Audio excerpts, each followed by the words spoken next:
আসসালামু আলাইকুম বন্ধুরা, সবাই কেমন আছেন? আশা করি ভালো আছেন। আজ আমি আপনাদের সাথে শেয়ার করব টিকিয়ার রেসিপি। ভিডিওটা স্কিপ না করে আপনারা সম্পূর্ণ দেখতে থাকুন। এখানে আমি নিয়ে নিয়েছি মাংস, একেবারে হাড় এবং চর্বি ছাড়াই। শুধুমাত্র মাংসের টুকরোটাই নিতে হবে।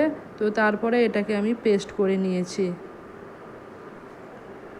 এরপরে একটি পাত্রের মধ্যে আমি নিয়ে নিয়েছি কুচানো পেঁয়াজ, কুচানো ধনেপাতা, দিয়ে দিলাম কুচানো কাঁচা লঙ্কা, এরপরে দিয়ে দিলাম পরিমাণ মতো লবণ।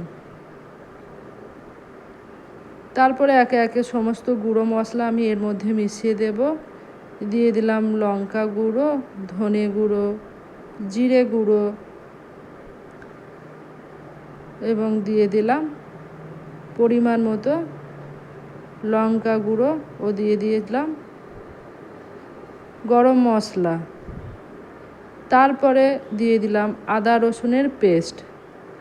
তারপরে সমস্ত কিছুকে পেঁয়াজের সাথে খুব ভালো করে চটকে নিতে হবে। দেখবেন পেঁয়াজটা কিন্তু খুব নরম হয়ে যাবে এবং পেঁয়াজ থেকে কিছুটা পানিও বের হবে। তবে এখানে আপনারা চাইলে পেঁয়াজটাকে হালকা করে পেস্ট করে নিতেও পারেন। তবে আমার মনে হয় পেঁয়াজ পেস্ট করার থেকে এরকমভাবে কুচানো পেঁয়াজ দিয়ে টিকিয়াটা বানালে এর টেস্ট কিন্তু আরও অনেক বেশি বেড়ে যায়। এরপরে এর মধ্যে আমি দিয়ে দিচ্ছি বেসন। তবে এখানে কিন্তু আমি বেসনের পরিমাণটা খুব একটা বেশি দেব না। বেসনের পরিমাণটা বেশি দিলে কি হয়, টিকিয়ার স্বাদটা কিন্তু অনেকটাই কমে যায়। সেই জন্য আমি এখানে বেসনটা কিন্তু অল্প পরিমাণই দিয়েছি। এবং এরপরে আমি দিয়ে দিলাম খানিকটা মতো সরষের তেল। তারপরে সমস্ত কিছুকে এই মাংসের পেস্টের মধ্যে খুব ভালো করে মিশিয়ে নিলাম। তবে কিন্তু এখানে আমি কোনো রকম পানি ব্যবহার করিনি। পেঁয়াজ থেকে যে পানিটা বেরিয়েছিল সেই পানির মধ্যে কিন্তু এটাকে ভালো করে মাখানো হয়ে গেছে।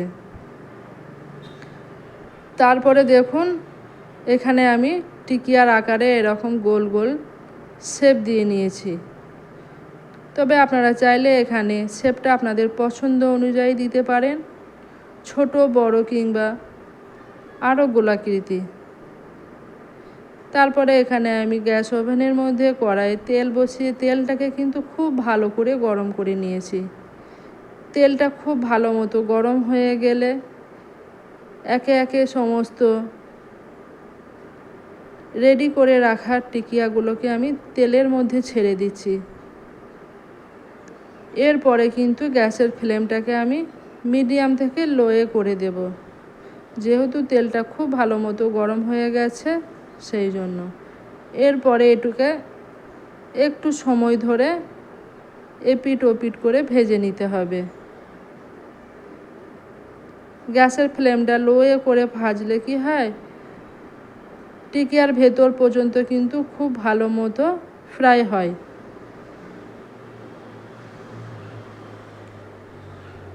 আজকে ভিডিওটা স্কিপ না করে আপনারা সম্পূর্ণ দেখবেন। কেমন লাগলো তা অবশ্যই জানাবেন। নতুন হয়ে থাকলে আমার চ্যানেলটাকে সাবস্ক্রাইব করে পাশে থাকুন ও পারলে ভিডিওটাকে বেশি বেশি করে শেয়ার করে দেবেন। তবে এখানে আপনারা এটা কিন্তু চিকেনেরও করতে পারেন। ঠিক এইরকমভাবে বোনলেস চিকেন নিয়ে নেবেন, তারপরে চিকেনটাকে মিক্সিতে পেস্ট করে নিয়ে ঠিক একই রকম পদ্ধতি অনুসরণ করেই করবেন। দেখবেন খেতে কিন্তু দারুণ স্বাদের হয়।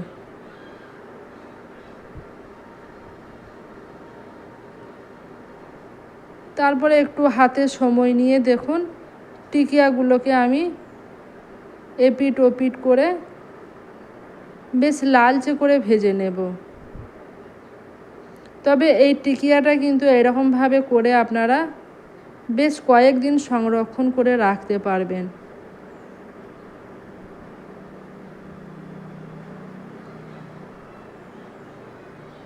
তো এখানে দেখুন টিকিয়া কিন্তু খুব লালচে করেই ভাজা হয়ে গেছে। এরপরে একটা ছান্তার সাহায্যে সমস্ত টিকিয়াগুলোকে তেল ঝরিয়ে নিয়ে তুলে নেব।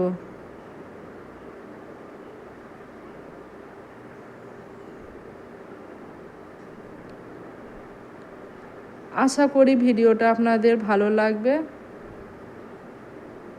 এভাবে আপনারা সবাই আমার পাশে থাকবেন।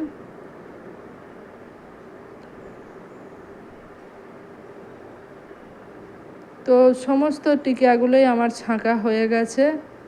এরপরে এটাকে আপনারা গরম হোক কিংবা ঠান্ডা হোক, যেরকম অবস্থাতেই পরিবেশন করুন না কেন, খেতে কিন্তু অসাধারণ হয়।